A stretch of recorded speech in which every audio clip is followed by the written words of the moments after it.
Welcome to the Explainer. Today, we're going to tear down the C programming language. We're going to take that very first program you ever see and break it down, piece by piece, so you understand exactly what's going on. You know that feeling, right? You look at a simple block of code and it just feels, well, completely overwhelming, like you're trying to decode a foreign language. If that's you, don't worry, you are definitely not alone. Okay, so here's the trick. Let's totally reframe this. Stop thinking of a C program as a language or just a wall of text. Instead, picture this. It's a small little factory, and every single part of it has a job to do. So here's how we're going to build our factory today. We'll start with the big picture, get our tools and blueprints, find the main entrance, check out the factory floor, see how it communicates, and finally put it all together into a working program. Let's get started. All right, section 1. Let's really dig into this idea of the C program as a factory. Trust me, once you get this analogy, everything else is going to just click into place. I mean, think about it.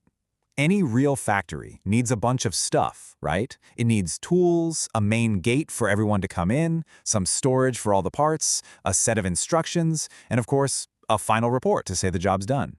Well, a C program is built in exactly the same way. Every little symbol, every word, has a real-world purpose in our little factory. Okay, next up, tools and blueprints. First things first, right? Before our factory can do any work, it needs its equipment, it needs its plans. You can't build a single thing with the right tools. So let's talk about comments. Think of these as the blueprints, or maybe just sticky notes you leave around the factory. They're instructions for people. And here's the really important part. The computer, our little factory worker, completely ignores them. They are 100% for us humans to help us remember what the heck we were thinking. Now this line is one of the most important ones you'll see. That hashtag include, it's like an order to bring a specific toolbox into our factory. For example, stdio.h is the standard input-output toolbox. Without this, our program literally has no idea how to do basic stuff like, printing a message on the screen. And what's so cool about this is how efficient it is. You don't bring every single tool you own to every single job, right? Same here. You only include the toolboxes, what we call header files, that you actually need. Need to do math? Grab the math toolbox. Working with text? Grab the string toolbox. Simple. All right, so we've got our tools, we've got our blueprints. It is time to open the factory doors for business. And every single factory has one main entrance, the one place where the workday officially kicks off. And here it is, int main.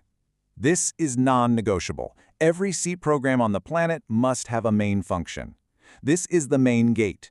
When you hit run, the computer goes looking for this exact spot to start working. No main, no program. It is truly that simple. So after a long day's work, what happens? The factory has to report back to the big boss, in this case, the operating system. And that's exactly what return 0 does. Returning a 0 is the universal code for, hey, everything went great, mission accomplished. Okay, let's head on to the factory floor itself. This is where the action happens, where we find the assembly line instructions and the warehouse where we keep all our stuff. See these curly braces? Think of them as the walls of a room. Everything you put inside these braces belongs together. It's all part of one specific area, like our main gate. They mark out the workspace. Okay, what's this line doing? This is how we make a storage box. We're in the warehouse now.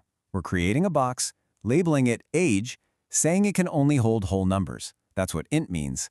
And then we're sticking the number 18 inside. That's it, a labeled box for our data. The semicolon. This tiny little dot is so important. It's basically the period at the end of a sentence. In C, every single instruction, every command has to end with one. And let me tell you, forgetting this little guy is probably the #1 mistake beginners make. Without it, the computer gets totally confused about where one thought ends and the next one starts. So a factory that can't talk to the outside world is pretty useless, right? It needs to get orders in and send products out. So let's talk about our factory's loudspeaker and its microphone. And here they are. It's really a two-way street. Printf is the speaker. It shouts information out to the screen for you to see. And scanf, that's the microphone. It listens for you to type something in. These two are the essential tools for getting information into and out of our little program factory.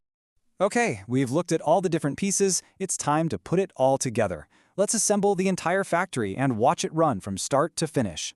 And here we go, a complete working C program. And look at that, you can recognize everything now. At the top, a comment tells us what it does. Then we bring in our toolbox with #include. The work starts at the main gate. Inside, we make a storage box called A and put a 10 in it. Then printf announces the value inside that box to the world. And finally, return 0 tells the operating system we're done and everything's good. See? You know what every single piece does. The flow here is just perfectly logical. It's like a worker following a checklist, step by step. It loads the tools, it enters through the main gate, it does its tasks in the right order, it sends out a final report, and then it's done for the day. Top to bottom, nice and simple. So what are the big takeaways here? It's really this simple set of rules. Seriously, these 8 points are the absolute foundation of every single C program you will ever write or read. If you can get these down, you've nailed the fundamentals of how C is put together.